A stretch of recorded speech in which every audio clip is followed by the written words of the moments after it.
Hello and welcome back to the Riot International Invitational down in Turkey. I am Pulse, I am joined alongside Spuddington, but I believe he just said he was getting the nuts outside of his mouth.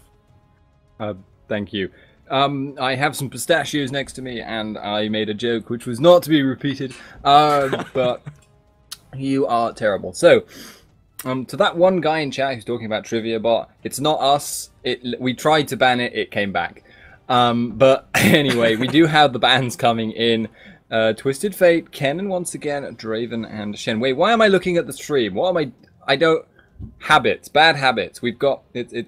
Okay, we've got Twisted Fate, Kennen, Thresh, Draven, and Shen. Pulse, are you there? Yeah, Are you sorry. alive? I am. I was just trying to deal with Trivia Bot, but it's like still going. So, yeah, we have all these bands coming out, Draven coming out, and Draven is kind of an interesting AD carry because he's kind of come out of nowhere recently. He does a lot of damage in that laning phase, and he's very dominant as well. But he needs to have a good start of the game to really get going, because in the later into the game, he doesn't have that escape, and if he isn't doing so well, then he really doesn't have the ability to keep himself out of danger in the same way that, say, Caitlyn or Ezreal could do. But that has, however, left Ezreal open, and as we know, Blue Build Ezreal is like in every game, like ever, so we might see Ezreal coming out, we might even see something else. We actually saw Graves coming out last game, and Graves is definitely still a very, very strong AD carry alongside the likes of Varus as well. So lots of options currently open for the AD carry role. Yeah, and I've got to say, I feel like Varus is falling off a little bit in popularity. Well, I mean, he was nerfed, so it's not that surprising that he's fallen off a little bit, but comparing him to Graves is maybe kind of coming a little bit back into it. I haven't seen a lot of him in the Europe scene. I know he's played in China a bit, but yeah, he's still a very, very strong character, as you say. Synergizes very well with AoE, synergizes very well with Burst. Got good wave clear. He's just a very solid all-around carry on that front. We do have that Rumble coming in, so first picking it. Nowadays, not such a strong pick against just about every champion in the game, but in the right hands, he's still pretty solid, and it does appear that Game Faction want to run him. Yeah, Rumble coming out, and yeah, I basically can't add too much about it. He is a lane bully, and he can do very, very well. If he gets rolling, he's in a very good position, and he can support his team in a huge way. Like, his Equalizer is so strong in team fights, and it can just turn those team fights on its head. But we do actually have the Jarvan coming out along with Zac as well, which was first picked coming out from Dragonborns. So that's it's interesting because Zac is usually seen in the jungle, sometimes seen in mid as well if they choose to go for that AP carry sort of build on that Zac. But it's very, very possible they actually move that Jarvan up into top lane. I've seen the thing is recently, having been watching Heimerdinger's Colossi a lot, they've been running Jarvan in mid and top and jungle. And they've also been running Zac in jungle and top occasionally. I think maybe not so much top, but like you've seen, both of those champions could go in any of those potential positions potentially. Wouldn't be too likely, but Jarvan is very, very capable in the early game of bursting down someone like Rumble. His power really starts at kind of level 2, whereas Rumble really won't get rolling till level 5, so he has a big window in which to really punish hard, and he can definitely look for kills. I mean, Jarvan's damage is scary amounts of burst in those early levels, but we do have the Sejuani pick coming in, and we do have that Nami as well. Yeah, Sejuani is starting to come back into the scene. I think people were finally realizing, oh, Sejuani's actually pretty good right now. We did actually see, I think, during it was definitely the right international invitationals, but it was the seeding process last week, and we had Sushade running that Sejuani mid as AP, didn't quite pan out. It didn't actually go too badly. Like, on paper, it seems pretty strong. I mean, if you land the Flare of the Northern Wind for the full 4 seconds, she's actually outputting a huge amount of damage to a single target, and her scalings on the abilities aren't too bad either, as long as the base damages. So, as an AP mid-pick, it's not actually that bad. Probably outclassed by a lot of other AP carries, but still a very interesting concept. Yeah, we did actually see Shushei himself running it, being in that mid lane with the Sejuani. I don't think it worked out too well, but it was in the group stages, and I think they were fairly confident. They didn't really mind they potentially lost a game. Not that I would wish to imply that, but we have seen that Ezreal much as you predicted there. So, Yeah, this is definitely looking like an interesting setup here. It's definitely either going to be Jarvan or Zac in that top lane, actually. Well, or mid, actually. There's a lot of very generalist picks on Dragonborns, so it's going to be hard to know who's doing what until Champion Select is already over the game faction. And that could cause them some difficulties assigning their plans, you know, setting up their summoner spells, who they want to put where and why. But Ari is pretty solid against everyone. Rumble, also much the same. And Graves is a very solid AD carry. Yeah, of course, when you do go for those, as you put it, generalist picks, it's very difficult to judge where they're going to go. They might even go for lane swap-ups as well, which is definitely very likely. But, as you said, you have Ari, you have Nami, you have Graves, you have Rumble, who are all picks that can kind of go against these lanes, even if they do start swapping about. And we do, in fact, just have the Jarvan and the Zac constantly swapping around, just trying to confuse them before they eventually actually go into game. And in fact, that's Sushi picking up Zac, and that could definitely be an AP Zac coming out here, Splittington. I wouldn't be surprised to see it. You often see Zac with that kind of Magic Pen, Leandries, Sunfire Cape setup. Sometimes you can even see a heavier AP setup. You can jump into the middle and Zhonya's, but it tends to have some issues with being a little too squishy to just keep yourself alive. Anyway, we will be moving into a quick commercial break while we wait for the delay timer to tick down, so we'll see you in just a minute.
Hello, ladies and gentlemen. Welcome back to this first best of 3 in the Riot International Invitational. We have got Game Faction versus Dragonborns on their second game. Game Faction losing that first game in a fairly hard-fought struggle, but it does look like both teams are going to be forming up for this jungle. I wonder if Dragonborns will be going for this first blood fishing, or if it does look like that swap up top will head in towards that blue.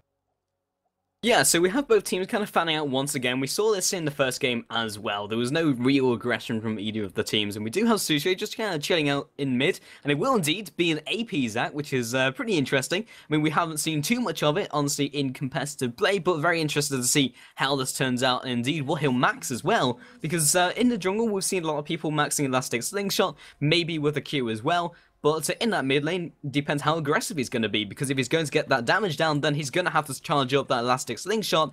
So, yeah, very interesting. It will be an interesting experience all round. But we do have, meanwhile, top Woolite alongside Alendix actually going for that swap up. And interesting to note, Woolite hasn't picked up an item yet. So, yeah, he's not recalling either. I can only assume that is an error. This does happen to the best of us. You heard it here first, but yeah, he's probably going to kick himself about that, because when it comes to a lane swap up, it quite often comes down to who can push harder and faster. And if you can't push as hard and fast as you would like normally, that's going to cost you. In the long run, though, in fairness, it is actually more efficient, assuming you somehow manage to get equal farm and gold. But yeah, he's going to be weaker for no reason, essentially, and that will cost him quite significantly. I wonder when he will notice, because we may hear something in chat when he does. Yeah, it's an interesting choice. I mean, the other thing might be the fact that he's in that 2v1 lane, so they'll have the natural dominance anyway, and then he might be able to build towards maybe like a straight-up BF sword, because he'll have more gold on the first back. But yeah, it's less lane dominant, it's less everything. Interesting play. No one's really commented either, and he actually didn't go for the recall before they went for those Golems of a top lane as well. So we'll see how it turns out. But we do have Jankos saying, getting harassed down by Mover, getting highly aggressive. And yeah, I'm gonna have to say, this is one of the first times I've seen support getting very angry on the jungler. Well, it's actually something I think I've seen Heimerlinger's Colossi maybe doing once or twice, just getting that vision. And when you know that the enemy jungler is going to have a lot of difficulty dealing with you as a support, then, well, why not? Because there is no way that they can afford to tank you and the jungle creep. It will just wreck them, even if it's a level 1 Sona. I mean, yeah, level 1 Sona does quite a lot of damage, but even if it is just a level 1 support, that could be dangerous, though. We have got Shushie hanging around Jankos. Could get jumped on. Elastic Slingshot goes down. He's got the damaging Stretching Strike coming in as well. Jankos has been ignited. Jumps away. Gets the kill with the Venomous Bite. And with that reaction to being counter jungled, they're actually a bot as well. Much the same happens to Rumble. And that reaction there did not pay off. Yeah, and DB just in a fantastic situation. Got a double buff gob up at that top lane. That's not going to be fun times for Graves. I mean, he is going to be laning alongside Alendix, so it's going to be a 2 versus 1 lane, but for the process of pushing down the tower, it's not going to go well. I mean, with that double buff, she's going to keep herself sustained, able to clear those waves out, and generally just make it harder as well. And if she actually engages onto either Graves or Alendix is going to be very, very squishy. It might actually completely backfire for that 1 versus 2 lane, especially with the extra XP advantage. And meanwhile, bot lane, we actually did see that kill going down, and that actually transitioned into the turret going out. So all around, it's just, yeah, that lane swap is just basically turned on its head and completely backfired. Yeah, well, what happened when Sona disrupted Sejuani was that it actually stopped her from getting there to prevent the push on that tower at bot. Because normally what you'll see is the jungle just coming in via that tri-brush there and just helping that 1v2 laner to wave clear. As it happened in this case, though, that just didn't happen. That couldn't happen. So really, really nicely set up there, essentially. It was aggression, and it looked like it was almost wanton, but it was a very well calculated move, and Mover has really set his team up very well there. So we have got both teams now just kind of going back to farming Rumble, looking like he's going to try and push out this bottom lane. He needs to catch up on experience, he needs to catch up on gold. Actually, in top lane, we do have the bottom lanes have traded around. Mover is level 2, and he's trying to trade here. Hosan doing a bit of damage down. We've got the smoke screen down, we've got the buckshot. The bubble gets dodged. The buckshot goes out, and Mover is low. Has been ignited. We're coming in damage from ebb and flow. We're doing this.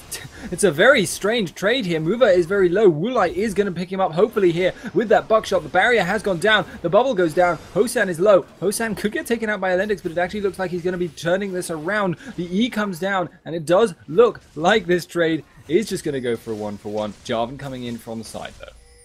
Yeah, Virtual may be looking to follow up in this one as well, but we do actually have him noticed by Jankos. We'll just be kind of pushing him away before going for that aggression on Tsunami. But yeah, as you said, it was a very interesting trade. Like, both of them just started stepping back towards that DB turret because they weren't quite sure if they wanted to engage or completely back off. And when he wanted to disengage, Mover was just completely taken down by that buckshot coming in from Woolite, just standing at the edge of that bush, just maybe hoping that he could get some more damage out, or Woolite will expect him to juke sideways, but in fact he just stood at the edge of the bush and took one to the face. So that will be 3-for-1 right now for the hands of Dragonborns. And that's very, very difficult to deal with. Dragonborns now are going to be... I mean, their goal difference is more than just 3 kills here. Is more than just 2 kills, sorry, because that's the difference. But they have that tower advantage. And I think they've also been out farming on the whole. You've got 13 on that Ezreal, 37 on Graves. You've got 49 on Shushei. You've got 36 on his opponent. You've got 4 on Nami. 30 on that Elise as compared to 19. So yeah, it's just an all-around creep score advantage as well. So Dragonborns coming out very, very strong here. And now Elise does look like she's actually just kind of freezing this lane at bottom lane, denying Rumble any safe place to farm and denying him any safe place to get that experience. Yeah, so Graves did end up picking up the Vampiric Scepter alongside the Pickaxe, so he is going to be ahead in terms of item slot efficiency and gold efficiency as well. I mean, Doran's Blade is extremely efficient for the gold you put in, but it's not efficient because you can't upgrade it. What he will have is better transitions to the late game, but maybe for the lane phase, not going to quite pan out. We have got this trade coming out. Acropressing comes down from Elendix. In fact, Hosan already backing off, and Woolite just going to be quite happy just to pot up. Ignite down for Hosan. We'll move there, just putting down the hurt as well. And Pulse comes in. Yeah, so I dare say we'll be transitioning away from that very soon. But we don't know exactly what's coming in here, but presumably there's just something happening. No huge concerns, though. Best probably to continue talking about these builds here. We do have that Chalice of Harmony on Elise going into that Ruby Crystal. Probably going to be going to that Haunting Guise eventually. That will give her, you know, that spell penetration that works so well on Elise. That very high base damage on the percent ability skills. So, yeah. She's going to be looking pretty good, though. At the moment, her damage is going to be pretty lackluster. She'll be relying pretty much purely on the base damages. And anyone with decent magic resist will just kind of shrug it off. But as the spell pen builds up, so too will her damage. We do also have Sona with that Ruby Crystal running straight for the Sight Stone, ignoring Fellow Stone, or you know, Cage's lucky pick if she was very strange. And that will give her that earlier ward control, and it is probably effectively the most efficient gold item in the game, but at the same time it's not going to give her anything other than that health. Sona does like to get that mana regen. Could be a little bit difficult for her. Yeah, so if anyone has any questions in chat before we resume, then go ahead and ask them. We'll try our best to to answer them. And yeah, because right now we're just kind of at a lull in the action, but this is the second game between GF Gaming and Dragonborns, so the winner of this game will, well, I say the winner, the Dragonborns, if they pick up this game, will progress on to the next rounds of the series, and GF Gaming, they need to basically win this game if they want to have any chance of progressing onwards. So, in fact, we will just be restarting very, very quickly.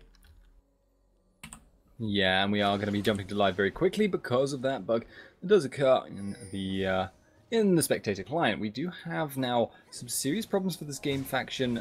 Bot lane, which is top, they are under-leveled. Woolite soloing against Hosan, tanks that tower shot, but they've got the sustain. And if Mover could get that slow even, Hosan could probably follow that up with a kill. So, to be very, very careful. And you can actually see, rather than going for that usual style, we've actually got Hosan going back under the tower, flashes out, gets the Q, but Jankos is in the area, can now get that buckshot. body blocking the potential Mystic Shot, and that red buff combined with the sustained damage from Sejuani might be enough. Hosan, Arcane Shift in 2 seconds though. If he can get out of this, he'll be very, very close. He's so low. Flashes for the kill. That will be the kill, and in turn, going to be following this up onto Mover. Mover going a little bit low, but I don't think there's enough damage. Ultimate comes down though. Jankos wants this. That's because Ahri is in from the side. This should be a kill here. We've got the Orb of Deception coming down. We've got the auto attacks coming in. The Charm picks up the kill, and now in bot lane, we've actually got Joki's getting dived. That's a 3-on-1 dive, and the tower gets aggro on a minion.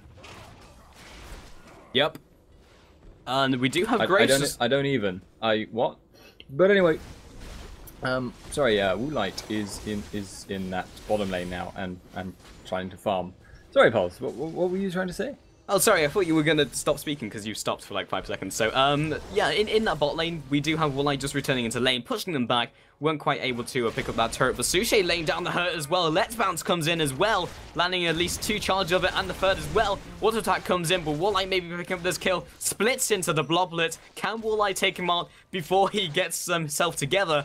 No pun intended. And Virtual actually comes in, not quite saving the life of Suchet, and not able to trade out either. If he picked up the double buff, that could be completely disastrous. Gob actually flashing up red as he tries to take out the Drake. Eventually does pick it up, and the burn does not take him down. So many people on very, very low health here, Spunnington. Yeah, it's getting very messy once again. Both DB and GF seem to play this very, very, like, kind of split up style. They don't often go for these team fights right now. They are, in fact, just going to be pushing in this top lane at the moment. Dragonborns, that is Hosan and Mover continuing. Last time they went a little bit aggressive with that dive, but now they have a big creep wave. They know Graves is committed to bot. Tidal Wave comes across, looking for that wave clear. We've got Ahri in as well. We've got the damage coming down. Mover going low. Ahri will pick this up any second now. And it does look like that kill will be going to Ahri, donated very cleanly indeed. And Rumble is in this top lane. Jake is coming round, and he is very low. Does not get picked up by the Mystic Shot. We've actually got the Charm landing on Hosan in spite of the Arcane Shift. He's going to be going down any second now, and that is another kill. Yeah, there was a perfectly placed tidal wave actually leading into both of those kills, and then we just had the turnaround coming in with Rumble as well, just closing up that gap. And that will be 2 kills to GF Gaming, actually giving them some more breathing room, because they've not been in a great position so far in this game in general. Picking up a turret down top lane, upper top lane I should say, but we do have the Glacial Prison coming down onto Sushi and Virtual. Woolite now coming in as well, 2 versus 2, but Jankos basically trying to get out of here. Arctic Assault comes down, looking for the flag and drag. Flash comes down maybe to secure that kill, but doesn't actually need it. Woolite looking to get out here now as well. His assistance was maybe not entirely necessary. Collateral damage comes in along with the buckshot, but we do have the dunk coming in with that Cataclysm picking up another kill, and that's 2 for 2 for the 2 for 2 trade up at top, or 2 for 0 I should say.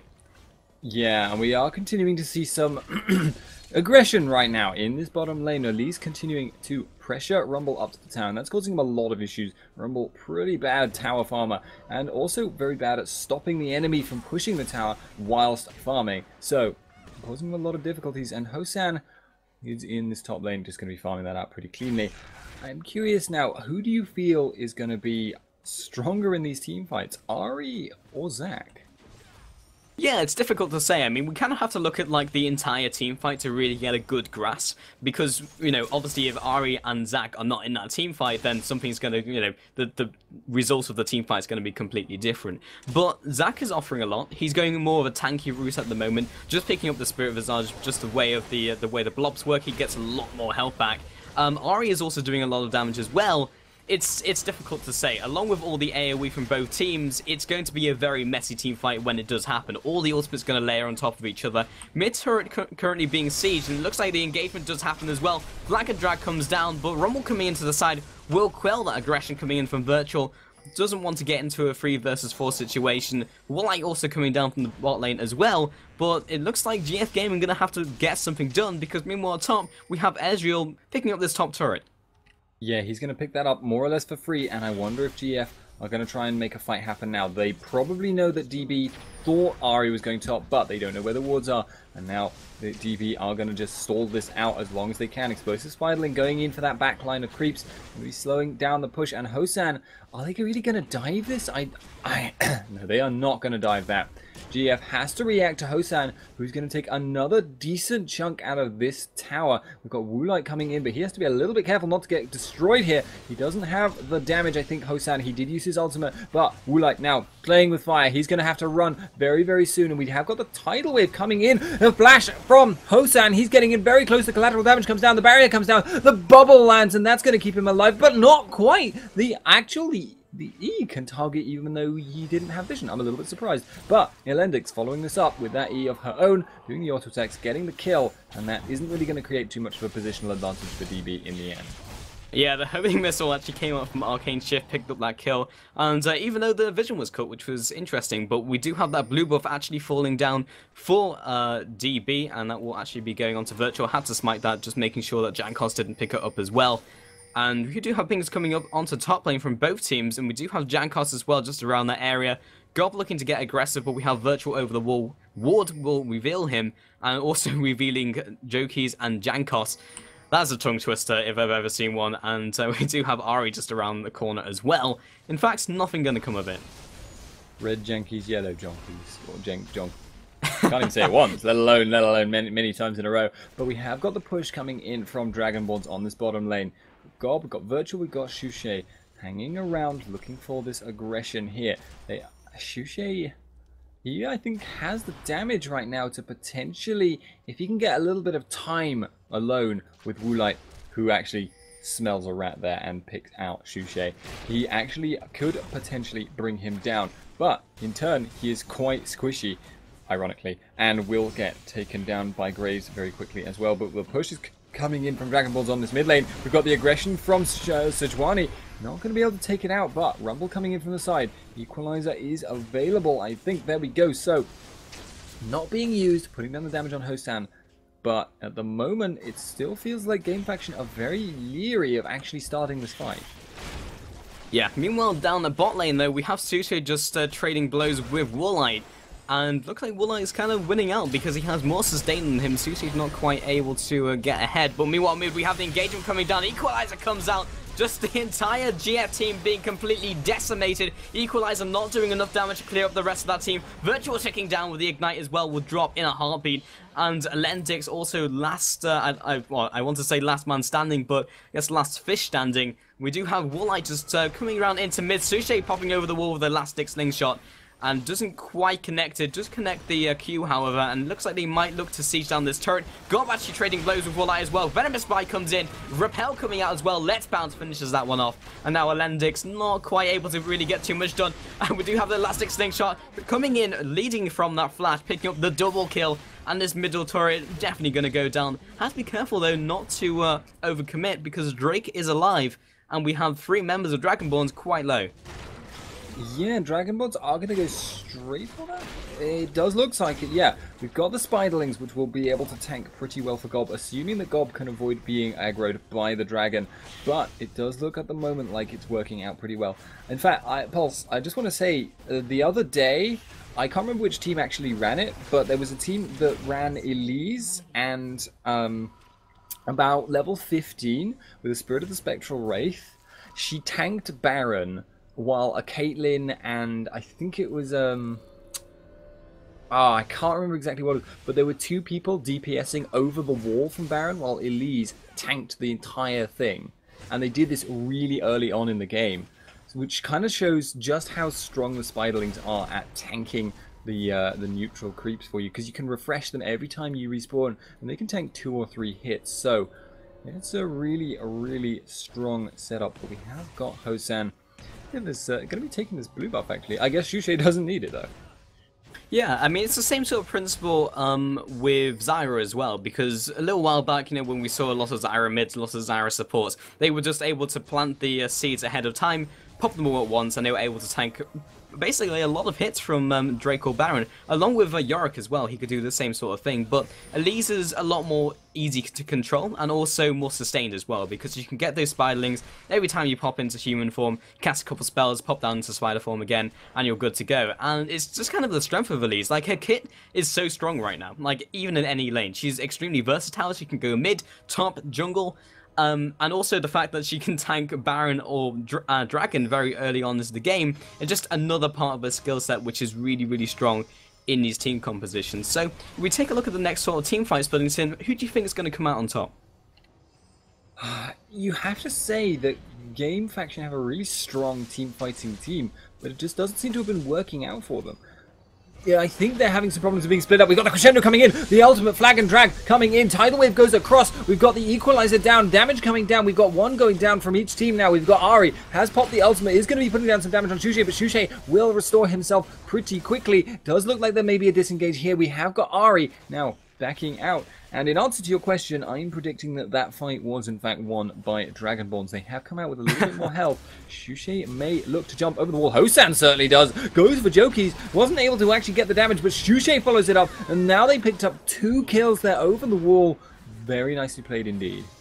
Yeah, very nice retrospective prediction there, Spuddington. So we do have the middle tower going down to Dragonborns, and we actually had a message coming in from Fly as well, from the team of Mals, who are actually the team who took it over the wall with Caitlyn and Carpus. And that makes a lot of sense, because, well, we have an engage coming out from Sushi, holding that fort for a second, as we have the last exchange shot coming down. Jankos looking to keep himself alive. Tidal Wave doesn't quite come out, but...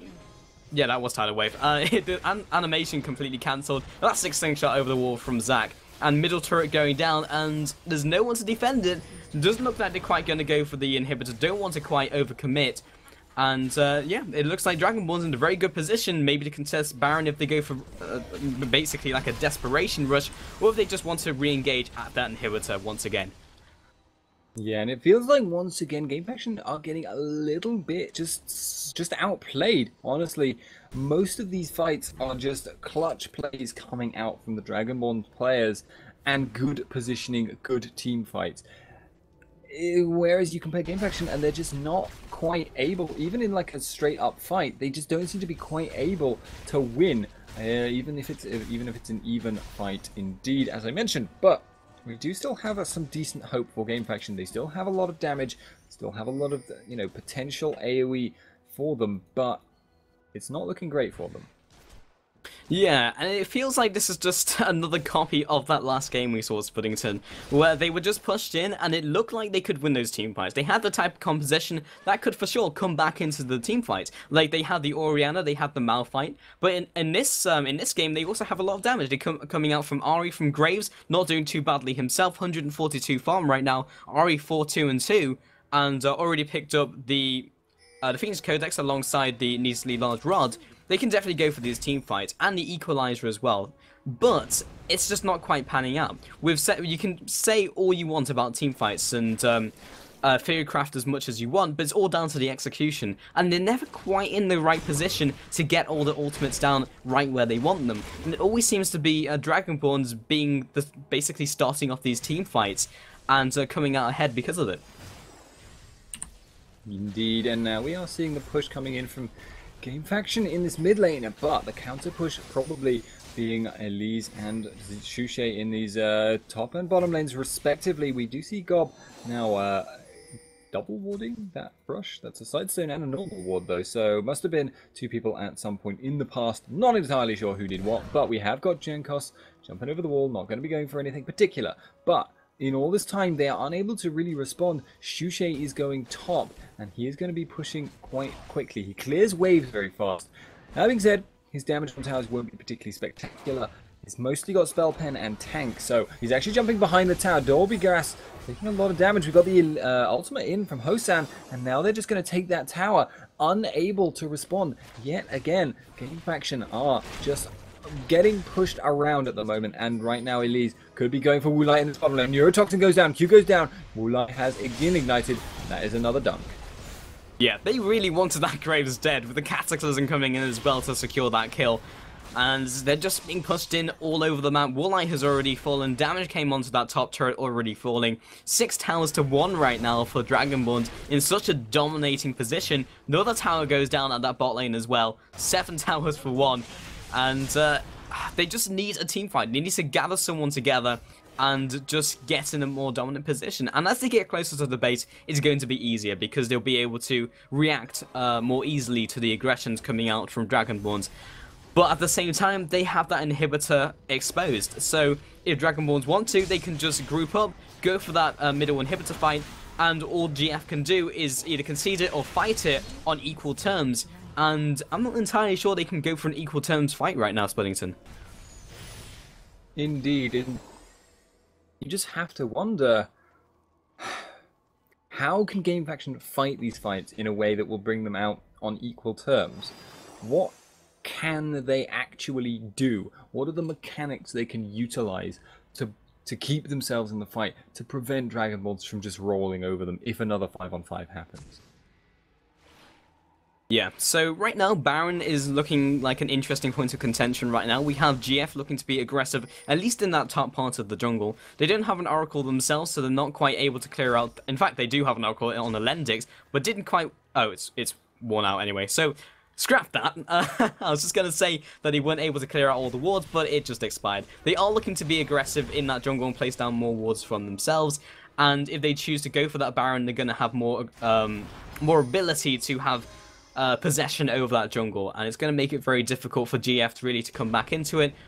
And with Mover just pushing this one down. So we do have the last 16 shot being charged up, moving on to a Lendix. Flash comes out as well. Let's Bounce comes in, and Gob also moving on to Unstoppable. Warlight being chunked down by Suche. Equalizer goes down in a very nice position, but we have the Crescendo coming out. Warlight dropping low. Cataclysm comes down once again. Double kill coming in for Hosan. Not quite able to move on to Jankos, but the middle inhibitors are going down. GG, well played, called up by Rumble and Swerzjani, and this looks like the end of the game here, Splittington. It does indeed. I wouldn't be surprised to see them push straight on here. Ari might be able to pull kind of hero mode defense, but it'd be very, very difficult. Spiderlings tanking once again. This tower is going lower and lower as time goes by. Gob going to be picking that up. There we go. A little bit of damage on that tower. A little bit more, a little bit more. The rest of the team from GF are respawning though, and Hosan is the only one sticking around. So it does look like this game isn't quite done yet. Could be another team fighting this, but you have to say, it's not going to take much for DB to just push this home. And in fact, Hosan is still there. He really wants this tower. It actually looks to me like Game Faction have just given up, and they're just going to let Hosan win at this point. He's just, Woolite just standing there. He's going to, hey, I'm just standing here. I'm a Graves. How are you? How's things? How's life? And it does look like they're going to just let this Nexus fall. So a little bit. We got the jump in there from Jarvan, but it's not going to happen. And there we go. GG, well played. There was actually earlier on a surrender vote that went 3-0 for GF, which was a little bit strange, but who knows, who knows. It does seem like the game is over, and we will be moving into the next round. Not sure which game we'll be casting up next, but we will be doing so after this break. I do believe that I will be signing off, and Pulse will be joined by Metas for the next one, though, so I will see you then.